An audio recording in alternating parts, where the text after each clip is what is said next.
Welcome to Sane-ish, the podcast for people healing from trauma, addiction, abuse, mental health struggles, grief, narcissists, and every other flavor of chaos life can throw at you.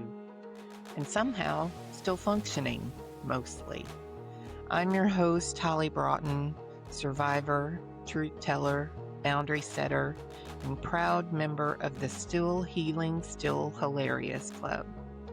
Around here, we don't do shame or embarrassment. We don't do perfection.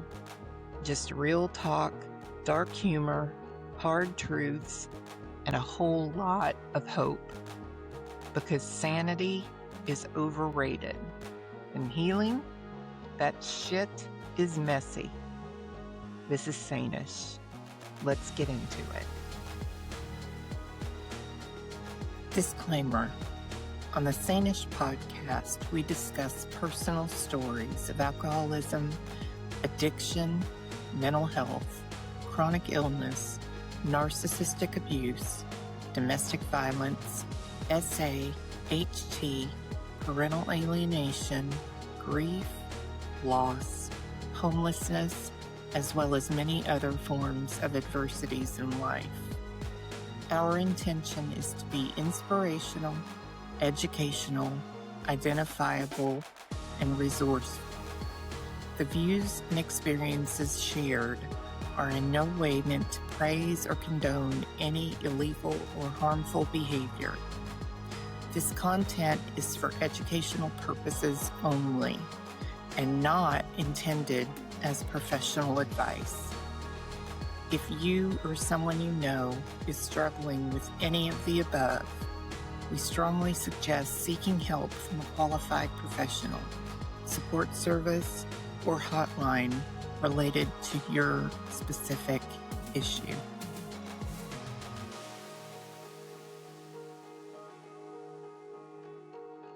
Hey, everybody. Welcome back to the Sane-ish podcast. Holly Broughton here. And today I have a very interesting guest. And the reason I say interesting is because we talk about recovery, but we talk about various forms of recovery. And mostly we've been talking about alcoholism and addiction is the main focus, but we also talk about mental health, domestic violence, chronic illness, parental alienation, and all that, grief, loss. But what we don't talk about is the other end of addiction and alcoholism, meaning what the spouses and children have to go through. And I have Tabatha Hartman on my podcast, and she is here because she's lived through that. Her and her children have lived through the other side of alcoholism and addiction. And she's come here today to share her experiences on going through that and having to live through the grief and loss. And she wrote a book about it, and I'm very happy to welcome her to the podcast. So welcome, Tabatha. Glad to have you here. I'm happy to be here. Thank you.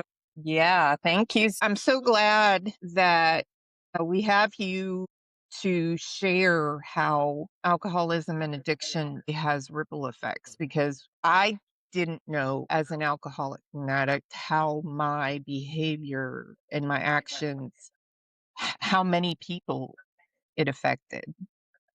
And yeah. And so why don't you share, how it affected you and your family? And not only you and your family, but apparently a lot of people. Yeah. Well, it's funny. That's actually how I met my ex-husband. I was actually his drug and alcohol counselor, but I was drawn to him. So I knew going into the relationship sort of like what I was getting into, so to speak. I wasn't blindsided. I wasn't surprised by his addiction. I did expect that he was trying to stay clean. We did have some early on bumps where he relapsed and I found out. But I decided to stay, and early on I got pregnant. So that was sort of we were building a family, and that's what I wanted, and I loved him. So that's That's how it started. Mhm. And, I was pregnant with our daughter, and he lost his license right before Christmas Eve, and so his addiction had always been weaved into our relationship and our marriage because from the very beginning, it affected us. He lost his license and he didn't have it throughout our entire marriage. So that was a huge piece that was always underlying there. Mhm. So His you always actions were knew. affecting us. Right. So you that right there was something that you had kind of felt that was in your lap already. Mhm. Yeah. Well, a behavior of his that you kinda had to take care of. Yeah. Yeah. So, and let's back up. So tell us where that happened actually, because it wasn't here in Texas. It was you're Oh. actually in another state. Yeah, So, we were living in New Hampshire. yeah. Okay. And, yeah, that's where it all takes place. We were living in New Hampshire, and he had taken my car to go Christmas shopping with his friend. And, I was at his friend's wife's house. We were together, and, we were on the phone with them saying, pull over, we'll come get you." Like, but they didn't. And my car they got pulled over, my car got impounded. I had to call out of work Christmas Eve. That's a big no-no regardless of where you work. Because I couldn't get to work. My car was impounded, Yeah. and we had only been together 4 or 5 months. Oh my goodness. And were you So pregnant at the time? I was pregnant. I was pregnant, when he got out of his completed rehab right after we had met. He completed a 28-day program, and I picked him up from there August 8th. I don't know why I remember that date, but I do. I picked him up from there, and then I found out the first weekend of November that I was 3 weeks pregnant. Wow. So it was fast. Now, let me ask you something. Because a lot of times, did you come from a family of alcoholism and addiction? Just Not and not particularly. the reason I ask that is because sometimes people who are attracted to people in addiction, they come from that. You know what I mean? Right. So that's why I asked that question. I wouldn't say yes. I mean, I feel like social drinking is a social norm, so to speak. Hmm. My mom would have parties on the weekends, rarely, but like get-togethers. So I Hmm. had been around it. My paternal grandfather was an alcoholic, but by the time I was born, he had stopped drinking. My aunt was an addict. She's currently still an alcoholic. So it is in my family. And if I look back, which I have, like, why has this always been weaved into my life? Like even as a child, like a young teenager, I was reading Go Ask Alice. Like, for some reason, the substance abuse world fascinated me, but not in a way that I wanted to be part of it, in a way that it terrified me. So I wanted to know about it. Yeah. And I was drawn to it for some reason, which is why I became a drug and alcohol counselor. Yeah. I guess my question is what attracted you to him in the beginning when you were a drug and alcohol counselor? Did you If see I'm something? being yeah, if I'm being completely honest, he reminded me of somebody and I couldn't put my finger on it. Like I felt like I knew him. And Hmm. that I know it sounds so odd, but I felt like I knew him and I was just instantly attracted. But aside from that, he was just a very kind person. I mean, if I had met him on the outside, I would have wanted to hang out with him as well. Like he made me laugh. He liked music, so did I. I mean, we always had good conversation. And Yeah. So you actually saw the true person right, instead of the addict, is correct. what you're saying. That's how it started, yeah. Yeah. I saw the true person. Yeah. Because a lot of people don't seem to understand unless you're in the recovery community, there's the person and then there's the addict or the Yeah, alcohol. So there's two different things. there is, and I met the true person to begin with. Yeah. Okay. I understand. So then what happened? Then after you got pregnant and then tell us what happened. What He proposed to me actually bedside when I was in the hospital. They were sending me home. I had gone in to get induced because she was already a week late, and, Mhm. he had planned to propose to me once she was born, but she wasn't there yet, so he just proposed to me bedside. So I didn't leave the hospital with a baby, but I left the hospital as a fiance. And then we ended up having her. We got married just after she was a year old, and then 5 years later, we had our son. Okay. So after your daughter was born, I take it you got married. Yeah, we got married. She was just about a year old when we got married. Okay. And then did things start going downhill after that or So, he used throughout our whole marriage, but I didn't know to what extent. Once Mhm. we divorced and I left him, he disclosed, which I talk about in the book, he disclosed what his use was, the extent to his use and why. At the time I didn't know, but he used basically our whole marriage. I was always searching his backpack when he wasn't around. I was always trying to find pills in laundry, like I was searching. Uh-huh. And sometimes I found stuff. So it was always in the back of my mind. And I was Right. always looking at him, but I was always trying to read between the lines, and I was always trying to study his eyeballs and, study his mannerisms. Like I'm sure some people can relate that like when you're talking with the person you love who's using, Mhm. you're having another conversation in your head about what's going on, like Right. decoding everything. Right. So that was the big crux in our marriage. He did have to do, I think I wanna say, like, 2 weeks in a program for losing his license, so he did go away for a short time. Not for losing his license, I'm sorry. He was already on probation for losing his license, and we moved, and Mhm. we didn't notify them. We just didn't know. So they came in the middle of the night on a Friday and arrested him, and his daughter's birthday party was the next day. So, a friend of ours worked in the judicial system, and she was gonna be there the next day for the party, and she was able to tell me they did this on purpose. They picked him up in the middle of the night on a Friday because he can't go before a judge until Monday.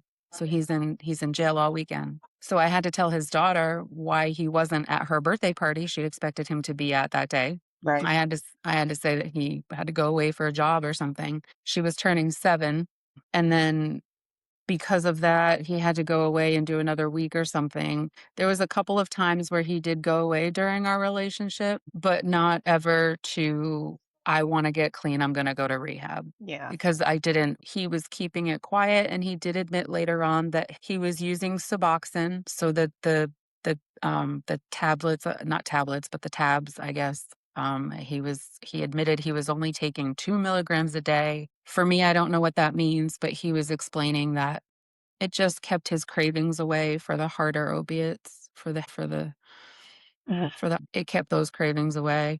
He admitted that he had taken it on our honeymoon, which he was disappointed about, but that he had smuggled them onto the cruise because he just needed to feel okay. But he wasn't using it to get high. So there were times in our marriage where I caught him actively using, but then towards the end, I didn't realize that he was in active addiction again. We had plans to move away to Arizona. Our daughter had severe allergies. This was before our son was born. Mhm. She had severe allergies. She was sick every single winter. Like every single winter, I had to bring her to the hospital. Should have just lived there. Um, Yeah. so I decided that maybe the drier climate would be better for her. So we had planned to move to Arizona. My daughter and I moved out 6 months before he planned to. We had a whole plan as a family. Well, during that time, he had cheated on me. And during that time, he came to visit us once, and that's when I got pregnant with our son. So then we ended up moving, my daughter and I moved back from Arizona to New Hampshire so that our family could be together because while I was away, instead of moving to Arizona, he decided he was going to open a tattoo shop with his friend in town. Oh, wow.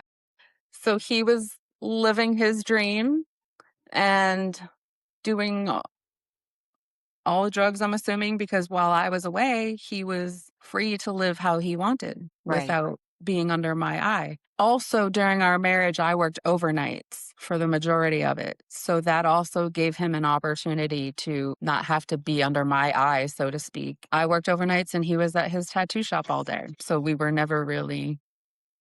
like passing ships, Yeah. living separate lives Well, it sounds like you got left with holding the bag a lot of the time. most of the time. What I mean by that is you got left, doing his, having to drive.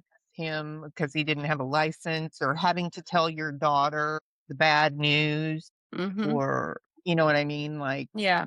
It was the my burden to pay all the bills because he these are the types of things that alcoholics and addicts don't understand, that their behavior has an effect on other people, not only their spouse or girlfriend, boyfriend, but their children. You know, obviously your daughter was wondering where her dad was Mhm. at her birthday, and that was And it upsetting was to his her. daughter.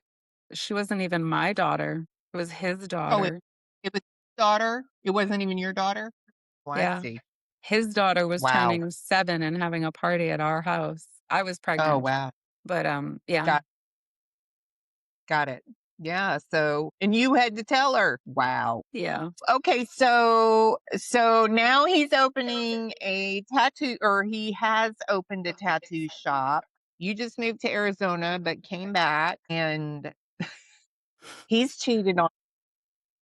So I find out I moved back to New Hampshire, and I get my old job back working overnights, and I'm pregnant, and then we find out if it's a boy or a girl, and we find out it's a boy. And that Mhm. is amazing because that's all he's ever wanted was a boy to carry on his name. And I'm mentioning it now because it's one of those poignant moments where I had brought my daughter to the ultrasound. He didn't want to go because he was being a little superstitious and was hoping that if he didn't go to this one that it would turn out the way that he wanted. Not that his two other daughters weren't what he wanted, but he went to those. So we ended up going to the Dollar Tree. We got some balloons that said it's a boy. And I let her walk up to him, and he was outside, and she took a picture of us. And I didn't notice it until later on when I was laying in bed scrolling my phone. And by that point, I had already found out he had cheated, I believe. So I was, alone in bed, and I looked at his eyes because he had told me early on, way back when, what to look for, and his pinned pupils was a major one of them, and that's what I saw in the photo. Was the photo of me telling him he's having a son, he's high. So that was sort Wow. of like my wake up moment, I guess you could say, in addition to the cheating. So I tried for 6 months to fix our marriage. We tried to go to counseling. He ended up not wanting to go. This whole time, I'm not knowing that he had essentially relapsed and was just using, and I was not aware. I should have been aware because he mentioned how he was putting frozen chocolates that were laced with LSD and acid in my freezer. Oh my goodness. Yes, and Wow. they were labeled "do not eat" so that my 5-year-old could read that and, just not eat the fun chocolate she saw in the freezer. That was sort of like I was getting to my final straw by that point. My son had not been born, but shortly after my son was born, we got to an argument. It wasn't like a loud argument, just a disagreement, but he brought my daughter into it. And he looked at her and he said, "Your mom wants to know if I like her." And that was just sort of the final straw for me. Yeah. I was like, you can't bring our child into this. Yeah. But that was New Year's Eve, and that was our official anniversary. Wow. So he turned around. I said, "I think you should do what you want to do, and I'm going to go do what I want to do." And he said, "Okay."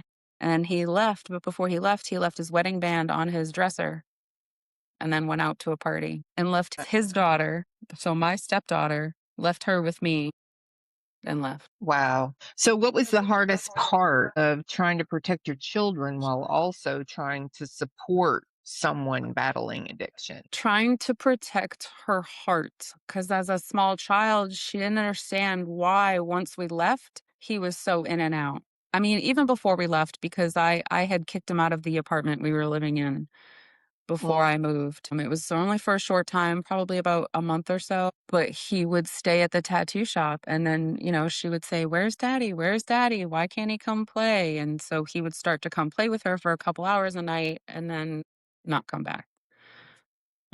So the hardest And part for me, yeah, so I guess so did you have his other daughter? Was she living with you too? not all the time, but there Okay. wasn't really a set schedule. She just kind of came over whenever she wanted to, which was a lot. Yeah. So I guess you were kind of protecting her too whenever she was over. I mean, because as any parents, you don't want your children to be part of your arguments or the negativity or Right, right, whatever right. the adult situation is going on, but they're gonna Yeah, see it and they're gonna feel it. So you can't ignore it because then that scares them because you're not talking about something. So right. what do you do? Well, at that time I didn't know, we just daddy's not here right now. Daddy's working. Yeah.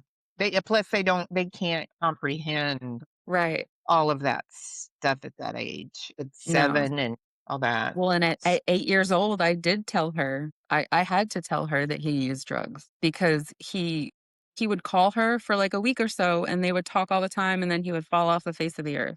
So then she would be Mm, broken for, like, a week, and then she would be okay, and then he would call again, and then he would fall off. So this roller coaster of, like, "Why doesn't daddy wanna call me?" was breaking my heart, like, "How can you do this to her all the time?" yeah. So I had to make the decision at one point to tell him, "You can't talk to her." I tried to have a schedule with him. Eventually, I let her talk to him when it got to a point one summer where I let her have a phone because I didn't want her friends calling my phone. Uh-huh. So, we got her a phone, and I said to her that she could have her dad's number and she could talk to him whenever she wants and she could make that decision on her own. So, she did go through some periods of time where she didn't wanna answer him. He would text her and call her and leave her voice messages, and she just didn't wanna answer because she didn't wanna deal with it. And And that's then your own daughter. yeah, Yeah. Okay. and by this time, we're in Florida, so they're Okay. far apart. Okay. And then I take it you guys divorced, and after that, you guys divorced. And then We obviously, go ahead. we divorced in 2015, and a month later, I was in Florida Okay. in April, and And with you moved down because of your daughter's health. well, we moved to Florida because when I told my mom that I needed a divorce, I didn't tell anybody for 6 months. I told one person in my life for the whole 6 months that he had cheated and that we were trying to fix our marriage. Meanwhile, I had just had a baby, so everybody thinks that we're this great, happy family with a new baby Mhm. when everything's falling apart. We got divorced, and I moved to Florida, and he stayed in New Hampshire. I moved in with my mother. Took my infant son and my five-year-old daughter, and we moved in. I was 33, I think, at the time, and we moved in with my mom, and the 3 of us lived in 1 bedroom in her house for a Ooh, year. little tight. Yeah, my daughter and I slept on a couch. It was a couch, and part of it was a lounger, so she slept on the lounger part, and I slept on the sofa part, and my son had a crib, and there was a TV. Wow. No, Yeah. thank God for your mom. Yes. She's saved me so many times. Yeah. So, okay, so then what happened after that? So then you got divorced, and you moved down to Florida with your mom. So I fully believe the universe pushed me as far away as possible as I could get because because he tried shortly after I left, with the messages, "I need my family back, I'll do anything." And I said, "Go to meetings, go to rehab." "I don't wanna go to meetings." "Okay, well, you said do anything." So that was a lot of our conversation. And I just wanna make it clear because it makes it, I guess, more understandable. I didn't want the divorce, but I got to the point where he had cheated. I had tried to work out my divorce, and then I realized that I think my husband might be using drugs again. So I literally was just sitting on the sofa one day and it came to me, I need a divorce. And then it just snowballed from there. Moved in with my mother. My daughter would call her dad, but a lot of times he wouldn't answer because he would be working Mhm. or using. And again, that in and out of his life. After living with my mom for a year, about 6 months, I met my now husband. So we sort of dated for a few months and then we moved in together. You moved in together with With my now husband, my 2 kids, and he has 2 kids as well, but his situation is a whole 'nother story. So we didn't have his kids, with us for probably about a year. Which was sort of like a blessing in disguise because it allowed my daughter and my husband to sort of form their own relationship before his kids came in. got it. Yeah. Let me ask you something. Let's stop right there. So, when you met your current husband, did you have any reservations about, "Ooh, oh, I don't know. Were there any like red flags or like, I don't know. I No, but I do looked for them. did you? Okay. That was my question. I did Yeah, look for them because it wasn't just me. Because okay, he would have been the first one I dated since having children, right? Because I just left yeah, their dad. So yeah, it wasn't just me dating anymore. It was I was now bringing someone else into my kids' lives. right. So I'm sort of vetting him a little harder than I probably normally would have. But Right. no, no red flags, all green, which raised a little red flag for some of my friends. Yeah, right. But no, they were just everything was great. All right. So, and you've been with him how long now? Oh, we've been together 10 years now, Okay. and Well, yeah, we've been married 6. well, I guess that's a pretty dark green flag there then. Now, Yeah, we've been through it. so okay, so let's go back now though. But okay, so you guys met and you guys moved in together. So, but I know from having a previous discussion that there's a lot of other things that happen. Mhm. So why don't you walk us through that? And what and I know like throughout all of this stuff, what kind of emotion were you going through at this time, like that people rarely talk about when you're dealing with an addict or an alcoholic? Like, I mean, you touched on some of them because you're dealing with children too, because you're I mean, your heart breaks when you're dealing with children and like he's not calling his daughters or he's So when it came to her, it was just strictly anger when it came to her and him. Like at that point in my life, and I'll be honest, it's hard for me to read through that particular part of the story when I reread it all the time because I was so mad at him at how he was just, in my mind, just carelessly negating our daughter when she would Mhm. be crying in my lap over why is he not talking to me. Yeah, So it was just pure anger. But I was also grieving him while he was alive because I never wanted the divorce. But yeah, I needed to separate from him because I knew that I didn't deserve to live that way. yeah, Whatever was not that was better. yeah. And I didn't realize sort of like how close to legality my life was getting. I mean, he was hiding drugs in the drop ceiling of his tattoo shop. And Mm. shortly after I left, he was running drugs across the US, like, or planning to. Like, I have journals that he wrote. I mean, I didn't realize until after the fact how bad it really was. Wow. So I really feel like I was pushed as far away as possible as I could be because I couldn't run back at that point. Regardless if I wanted to, how much he told me he wanted us back, I couldn't run back. So that was the saving grace. Yeah.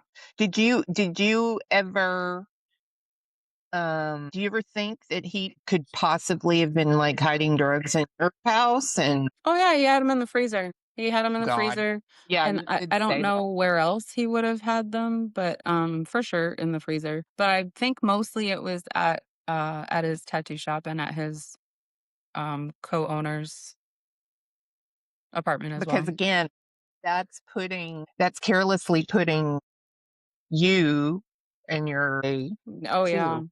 Mhm. That's where a lot of the anger came from, and I never I never addressed that specifically with him, like, "How could you do that? How could you just hide drugs in our house?" Like, she could have taken them. Mhm. We did talk about his carelessness over the years, but yeah, But looking back. and I'm not condoning it.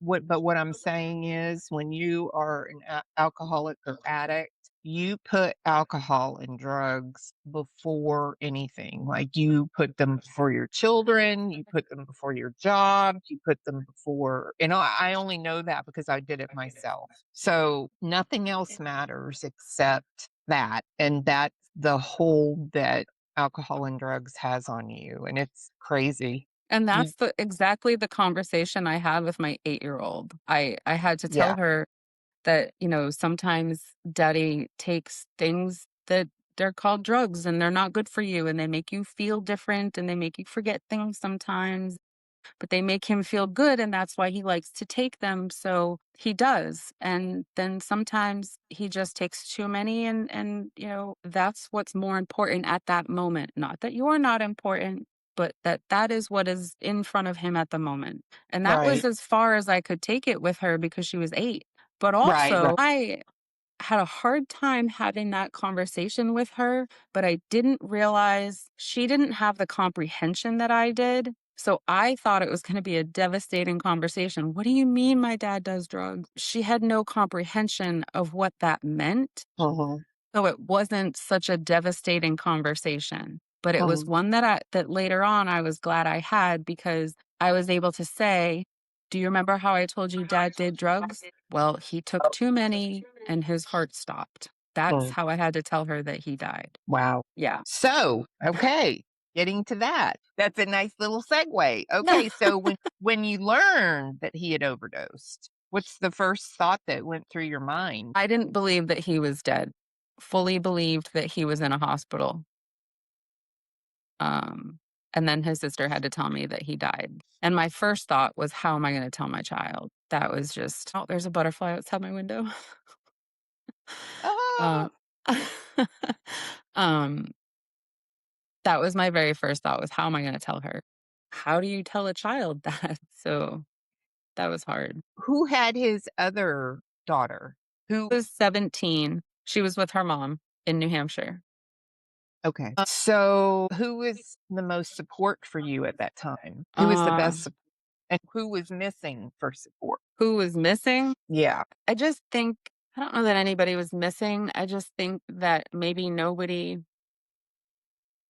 really knows how to handle that sort of death. It's not a normal death. right. People know how to say, "I'm so sorry for your loss," when someone dies of cancer, or even a freak car accident. My cousin passed of a car accident. That happens all the time. But when someone dies of addiction, it's different. And I don't really know how to describe that. So I don't want to say that anybody was missing, but I don't know that anybody sort of really knew how to be there or that I even needed somebody because he was my ex. Mhm.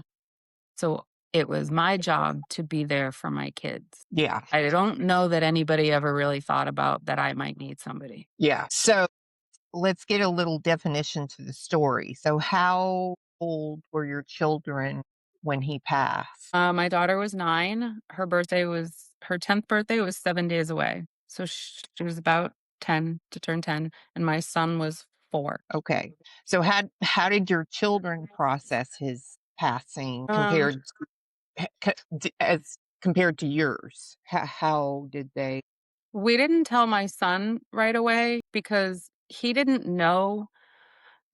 'Cause I left New Hampshire for Florida before he was even 2 months old. So Right. when I met my husband, my now husband, he was a year old. Like, he just started to walk. So the only father that this child knew at that time was my husband. We weren't keeping it a secret from him, but my daughter and I would talk about their dad. And then one day he was just like, "Wait, is that my dad too?" And we were like, "Yeah." And so that's sort of how he found out. And then he made a distinction for himself amongst his 2 dads, but they definitely grieve very differently. When we returned from New Hampshire to Florida, it was cheer season. It was the beginning of cheer season. My daughter did rec cheer. She wanted to go right back to practice and start the season. Like, she just sort of got back to life. But when the lights went out, that's when it really hit her. So nights were difficult, but my son grieves very differently. He's a lot like me in that he's very emotional. I feel like he tries to live up to his dad. Like, he'll try to choose outfits that he thinks he would wear, or he's always asking me, "Do you think dad would be proud?" I'm like, "Of course he would." Or, "Would he go do this with me?" "Yes, he would." So he's always looking for, I don't know, validation or something, or connection. Yeah. Yeah, and it's probably a little hard for him just because he didn't have much of a connection. Doesn't have So any, and I only have 3 photos of them together. yeah. So he's So, trying to find some sort of connection with him, yeah. I Which was guess. part of the reason in writing the book was to give him something to look back on Sure. in an organized manner, I guess. Yeah. So do you wanna tell us, like, what transpired after that? After After passing his Yeah. So he passed, and for a few years, we just sort of lived life. My daughter didn't wanna go to therapy. And then it became apparent that she probably should, so we found someone that she could talk to, but she just always had to change therapists, they were leaving, so that didn't work out. So my child had by this point in 2022 hadn't really, like, started the process of therapy. So she was 12, 13, and her sister had messaged me and asked me if she could go on vacation and visit her up in New Hampshire, and I said, "Sure." So she was gonna be gone for 10 days, and then on the 8th day, my daughter called me crying, saying she was not going to be coming home. She did not wanna live with my husband. So I talked to her aunt, and she was like, "I'm absolutely not putting her on a plane."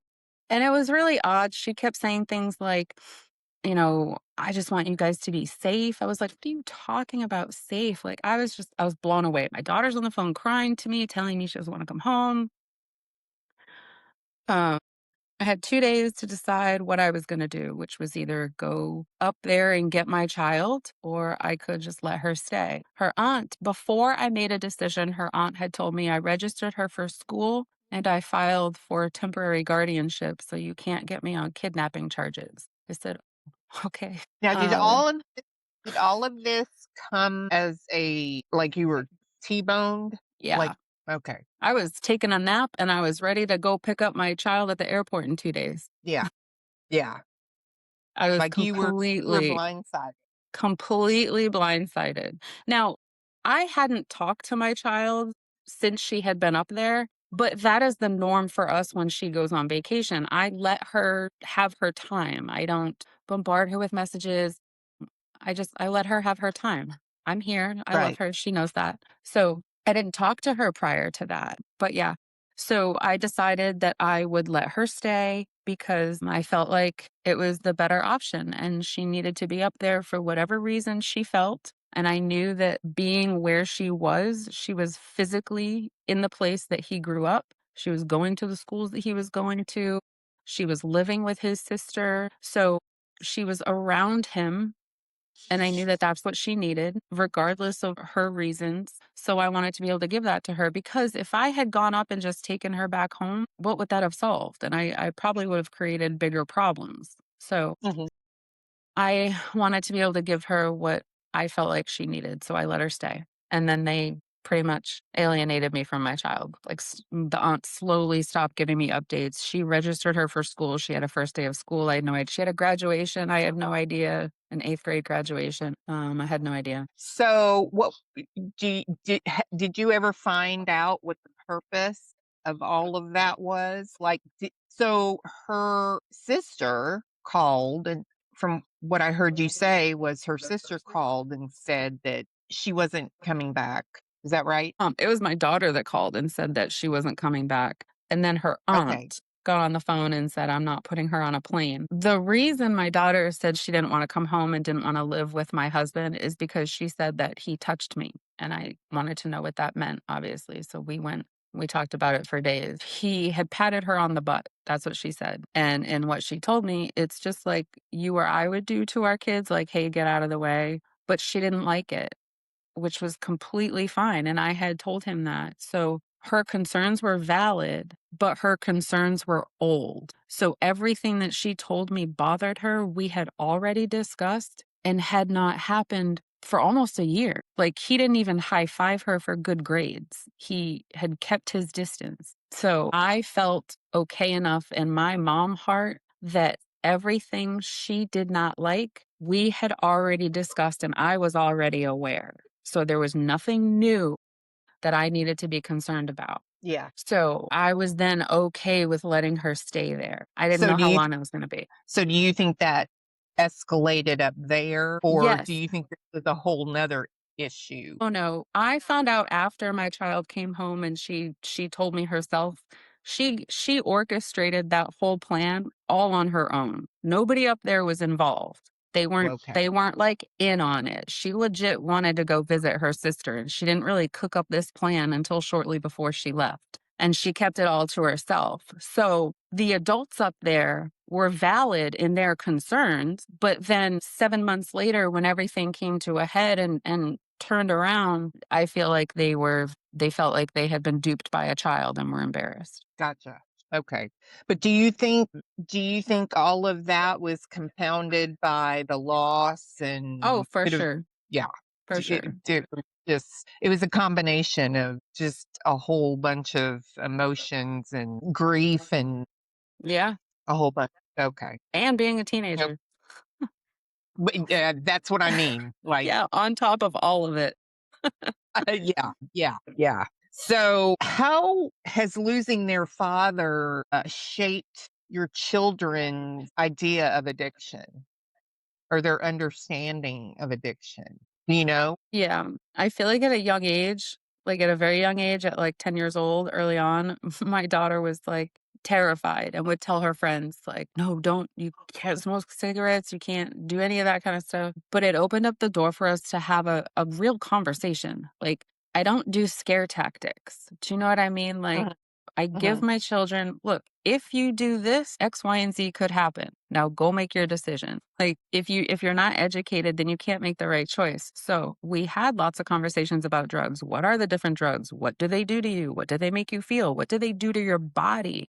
Do they mhm, stay there? Like, how do they impair you? All those things. And it wasn't, and the conversations weren't like intrigue. They were like, okay, I have the information. I don't want that to happen to me. I don't, and it was more like, what happened to dad sort of thing, like mhm. in an effort to understand what happened to him. Yeah.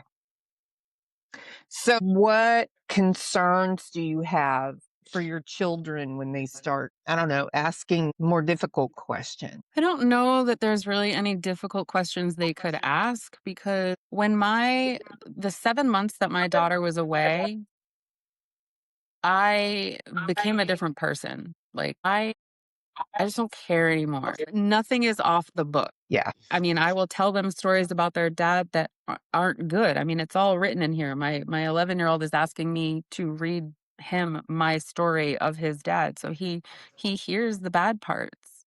But Yeah. that was their dad, and that's who he was. He was the honest person. I know it sounds really weird to say, like an honest drug addict. He was.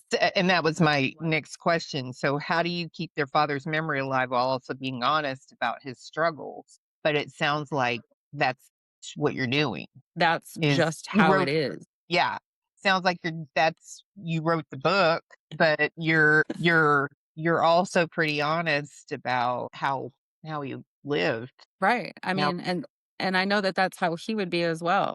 I mean, I used to what? have to tell him like don't be so honest. She's 8, she's not going to understand.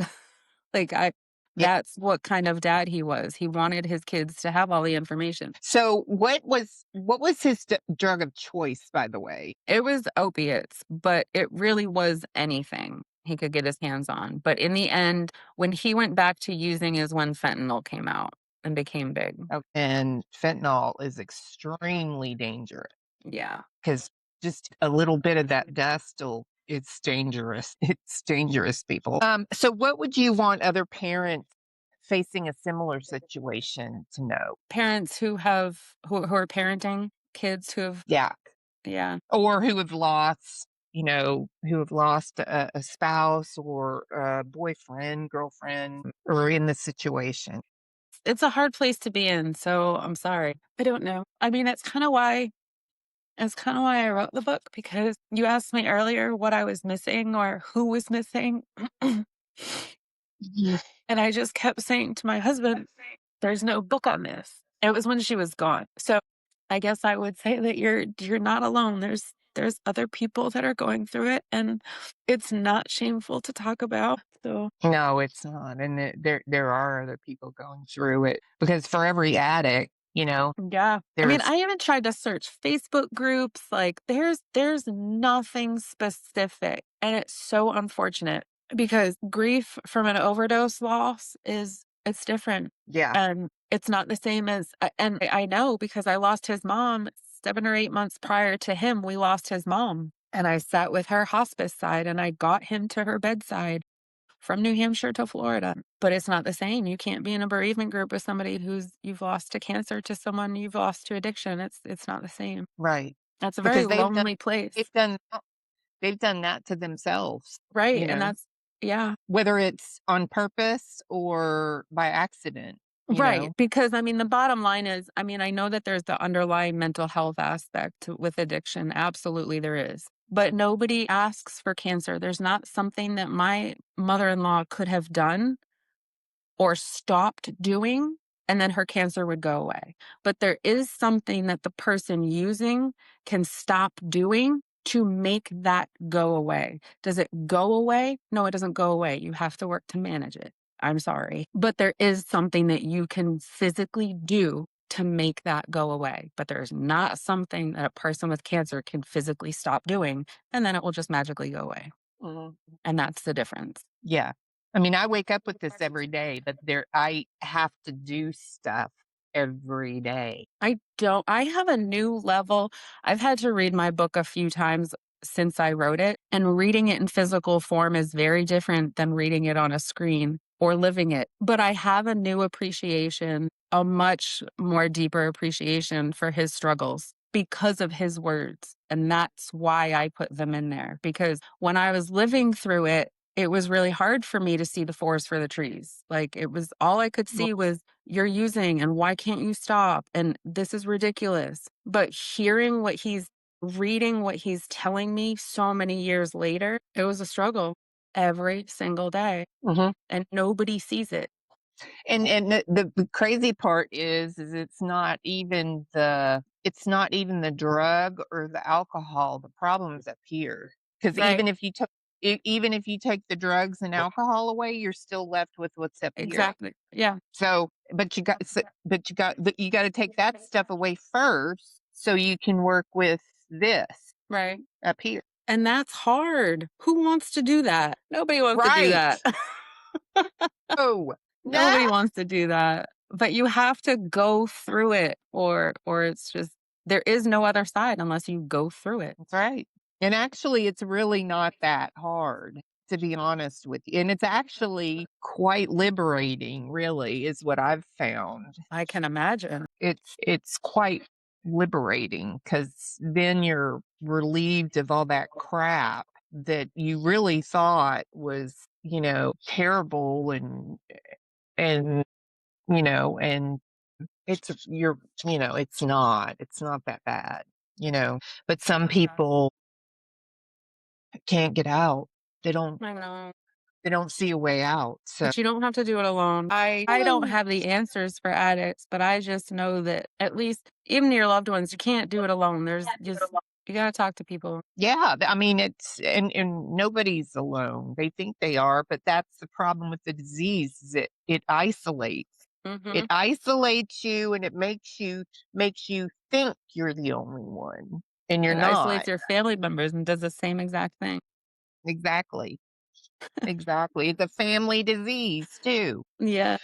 So do you think people treat families affected by addiction differently than families affected by other illnesses? I guess you kind of already answered that question. I do, but I don't Because think it's intentional. I don't think there's like I just think it's society's ingrained in us that addicts are dirty and worthless and losers, and so if you have one in your family, you know what I'm saying? Like that's so not the case. yeah, it's because of the stigma anyway, I think. Exactly. So It no, I think people do, but it's not intentional. yeah. So what's the difference in and this is I'm asking you personally, but what's the difference between enabling somebody and then loving somebody? I would say that for me, if I was doing something that sort of benefited his addiction, so to speak, rather than benefited the person, then that would be enabling. Like if he says, hey, can I have 20 bucks? And I'm like, what do you need 20 bucks for? I'll buy you lunch. Like I'm going to feed you. I'm not going to give you money. Yeah. That sort of action. An enabling action is sort of giving into the addict, Yeah. not giving into the person. Right. So, and I guess we've already talked about this, but what would you say to someone who believes addiction is simply a matter of willpower? I used to think that when I was living it.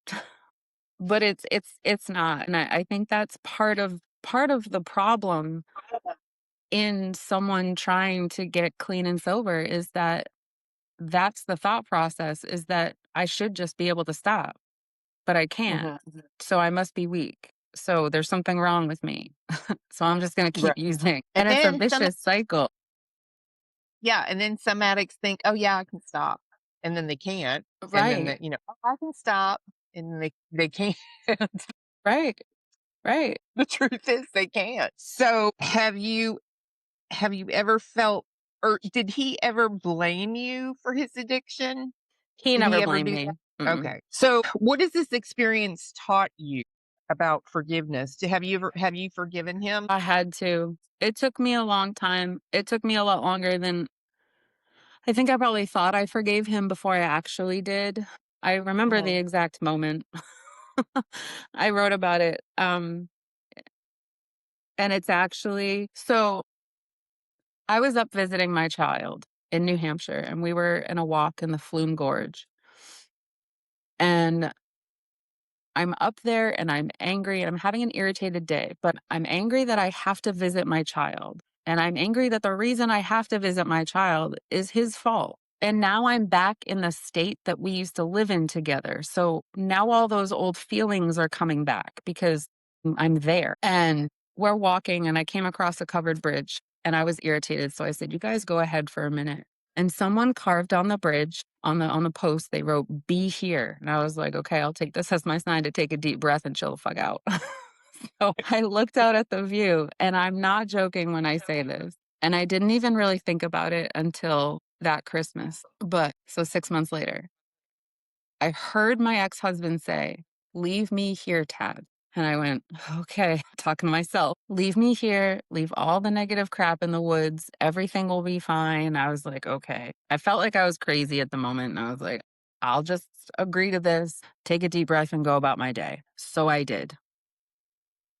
And it wasn't until I was writing the book, I think, was giving my daughter the final letter that her dad had written her, I had kept from her, because I wanted to give it to her at a really special time, but I didn't know what that time what was it graduation? Was it when she's 16? Was it when she gets married? When is the most appropriate time to give my child her father's last words to her? So I decided that Christmas, that's what I was giving her because I didn't need it anymore. And when I realized that I didn't need to hold on to his letter anymore, I realized that I wasn't mad at him. And I Mhm. realized that that moment in the woods when he told me to leave it all there, I had unintentionally, because I hadn't been mad at him since that time. And so I wrote her the letter. I wrote her a letter and told her that, "This is the last letter your dad ever wrote you. I don't need this anymore. This is the last I have of him and it's yours." That was sort of like I realized that he was giving me what I had needed in the moment. I just didn't know it. Well, that's very, very touching. Very Sorry, I didn't mean to touching. cry. No, you're absolutely fine. So what do you miss about him? Now that we've gone through that and you've forgiven him and you left him in the woods, what do you what do you miss? And that man came back with me. He haunts me. What do you miss about him? He's just a really good person. Like everybody, and I know that people say this, and I know you all mean it about everybody that you say it about, but the man had a heart of gold. And I genuinely mean that because everybody that spoke at his celebration of life, that was what everybody said. So, I mean, he could be down and out and at his worst, but he'd help you in any way that he could. And he was the life of the party. And I don't mean that in like a party way. I mean that in like he was just very personable and everybody liked him. There's nobody that was like, "Oh, he's an asshole." Like, no, everybody liked him. Yeah. So is it possible to love somebody deeply and still acknowledge the harm that the addiction has caused? Yeah, because I do. I mean, it's hard to not love someone when you know who that person really is, and it's just that the drugs overtook that person. Mhm. So, What would you want your children to know about their father when they're adults that they don't know already? If you haven't already. no, there's still lots of things I haven't told, I'm sure. I guess what he wanted for them, because as they grow, they get more like age appropriate stories, I guess you could say. Yeah. Not that I'm holding anything back, but like the thought process of, you know, well, your dad wanted this for you at 11 years old isn't going to process, but it's going to process with my 17-year-old. So I guess those conversations. So, what do you think your ex-husband would want people to understand about addiction if he were still alive today? Probably that he'd probably first say jokingly, like, don't start, you can't stop. Yeah. When he had a few moments of being clean while we were in our marriage and while we were separated, where he was completely honest and just said that he realizes when he's clean and sober that what he gets back, that he's a good person, he's a nice person, he goes out in the world and lives, but when he's using, he's hiding himself and he's ashamed and it's all negative. But when he's clean, he realizes what he's losing and what the drugs are robbing him. So, I think he would just try to emphasize that there is good on the other side of this. So, if his story could save one life, what message would you want people to hear? It's just that there's people left behind. Like, there's a lot of people that are gonna help you. There's a lot of people that would be really sad if you were gone, whether it would be intentional or not, but they're sad now if you're still using because it's robbing your family of you. So, I think that would be his main message, that he would always say that when he would get clean, is that, "I realize what I'm losing every time I use." Yeah. So, if addiction could sit in the room right now and hear the impact it had on your family, your children, your life, what would you want to say to it? I would say that you physically took somebody from us, but you didn't take his soul, and that still lives on in his children too. And do you believe in like little signs? Of Like course. I noticed you said I just saw a butterfly. Yeah, so that was sort of like, I would say, the beginning of, like, my healing journey, so to speak, my own Yeah. grief journey, was that, like, I had to find a way to process. I keep looking out the window because that's what I'm in front of.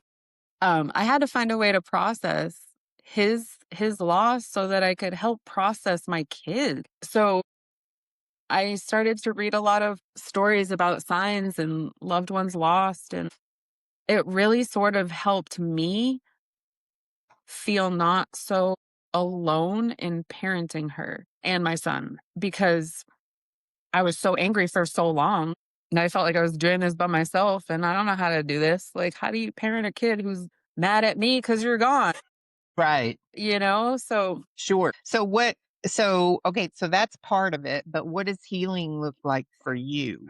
Like in total, what does it look like for you? it's certainly not linear at all. Like, it's really messy. There are days where, like, the grief just pops up. Like, I'll be driving and a song lyric will or a whole song will remind me of him, or somebody will comment on my tattoos, and I know that when someone does that randomly, because nobody ever did that before, and then the day after his funeral, people started commenting on my tattoos randomly. The little signs like that have helped me in all of my grief, not just with him. I've lost a lot of family members, so it's helped me bridge the gap of they're no longer here and I can't talk to them, to they're still here and watching over us, Yeah. if that makes sense. Yeah, for sure. And obviously you wrote the book, so that was probably healing for you too. For I'm sure. sure. I'm sure. Yeah. And then just the little signs and stuff. I mean, there was one particular moment. I got a text from my daughter. It was like 3:30 in the morning. And something woke me up. It wasn't her text. So I looked at the phone and she's like, I can't sleep. Come here. So I went to her room and she was crying. And I was like, what's the matter? She says, I don't know. And she started crying again. Well, she had Eminem playing, and Eminem was her dad's, like, if he had a parasocial relationship with it, that was him. Like, he loved Eminem. So that's how my kids have processed as well. So she had a song playing and I laid down with her and I started crying. And then I felt I'm not a cold chill over my shoulders, like ice cold, and no reason for it. And then in the song, Eminem said, I'm alive, more alive than I've ever been. And I was like, okay, because I had been asking her dad, like, can you please just help her. Like, I don't know what to do. And I felt the cold chill and I heard those words and I just started sobbing and I left her when she fell asleep. But like those little things are things that have helped push me along to get to the point where I'm at least not mad at him anymore. Yeah. Yeah, for sure. Well, Tabitha, do you want to let everybody know about your book? Tell people about your book and where they can get it? Yes, it's called, I have a picture here. It's called How Did We Get Here? This image actually is original art from him. He drew our daughter this picture, and put her name in the banner. And I had his apprentice fix it for me, take her name out and put my title in. So it's sort of like wrapped up in his art. And she wrote the whole thing with me. And just to let you know that she wrote it with me. She okayed everything in it and she read it cover to cover. And it's the first and only book she has ever read cover to cover. And it's not because I wrote it, it's because it's about her. But it's on Amazon. You can get it in the paperback or Kindle. The Kindle format has a black cover, and it's free on Kindle Unlimited as well. Great. Well, thank you so much. Thank you for being vulnerable and open on such a difficult topic. Because it's losing somebody to addiction not easy. No, especially when you have children involved. So I appreciate you being forthcoming about that. Well, I appreciate you giving me the space to do that. Absolutely. I'm happy to do it. So I will put all of Tabitha's info in the episode description if you want to connect with her, and also for her book. And Tabitha, again, thank you for being understanding and flexible today. She worked with me today. Thank you guys for joining us for this episode, and please stay tuned for the next show. Thank you so much. So thank you. Bye. Bye.